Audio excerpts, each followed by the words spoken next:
Сәлеметсіздер ме? Бұл видеода жаңа жыл мерекесі кезінде қандай рецепттермен ас дайындайтынымды айтамын. Фотолар өкінішке орай әзірше жоқ, тек рецепттерін айтамын осы жолы. Бұл тағамдар панкреатит өршуі, яғни обострениесі басылған адамдарға арналған. Бұл кезде ауырту сезімі бірде бар, бірде жоқ. Егер сізде обострение болып жатырса қазір, онда бұл рецепттерді қолданбаңыз. Жаңа жылда әрине барлығы оливье салатын жасап жейді. Оның құрамы сіз үшін өте қарапайым және қауіпті емес болуы керек. Сонымен оливье жасау үшін пісірілген сәбіз, пісірілген картоп, піскен тауық еті, піскен жұмыртқа, жұмыртқаның жылтоғын саласыз ба, жоқ па, өз жағдайыңызға қараңыз. Біреулерге жақпауы мүмкін.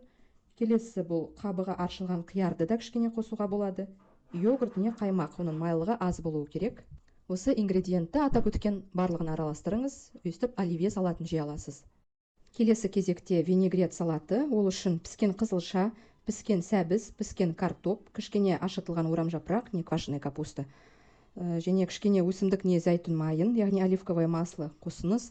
Әрине барлық салаттарға кішкене тұз қосуды ұмытпаңыз. Келесі салат шубы, сельдь-под шубы сияқты, бірақ селедканың орнына консервідегі тунец балығын саламыз. Сонымен шубы салатының құрамы: консервідегі тунец, піскен сәбіз, піскен қызылша, яғни свекла, піскен картоп, піскен жұмыртқа, бұнда да жылтоғын қараңыз, йогурт не қаймақ, майлығы аз болуы керек. Ал ыстық тағамдардан картоп пюресі, оған кішкене сары майды қосып, және піскен сиыр етін ұсақтап, осыны жеуге болады. Не болмаса екінші тағам ретінде мясо по-французски тағамын өзіңізге үйлестіріп жей аласыз. Ол үшін духовкада картопты жұқа етіп турап, үстінен кішкене қаймақ жағып, тұз сеуіп, үстіне етті жұқа етіп турап, содан соң қайтадан картоп, қаймақ, тұз, ет салып духовкада пісіруге болады. Және үстіне кішкене ірімшікті теркадан өткізіп, яғни ұсақтап себуіңізге болады. Келесі тағам холодец. Холодецті бірақ көбі жасай бермейді. Бұл холодецті жасау үшін желатинді қолданамыз. Құрамын айтатын болсам, піскен тауық еті, піскен сәбіз, тауық еті мен сәбізді ұсақтап бірінші пісіріп, содан ұсақтап турау керек. Тұз және желатин қажет болады.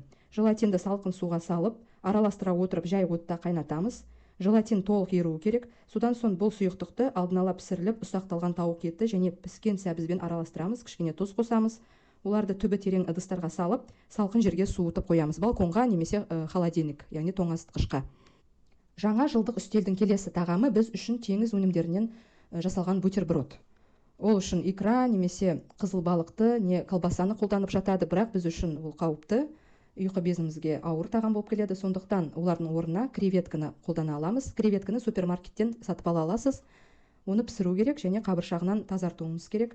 Содан соң кептірілген ақ нанға творожный сыр немесе балқытылған ірімшікті жағып, үстіне піскен креветкаларды салып бутерброд ретінде жейміз.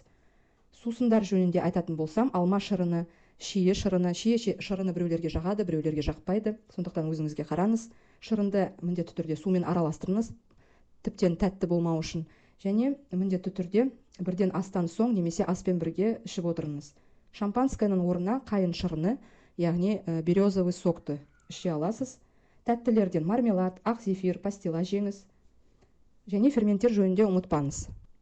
Келе жатқан жаңа жыл құтты болсын. Жаңа жылда ремиссияға жетіңіз. Оған жеткендер болса, ремиссияны сақтауға тілектеспін.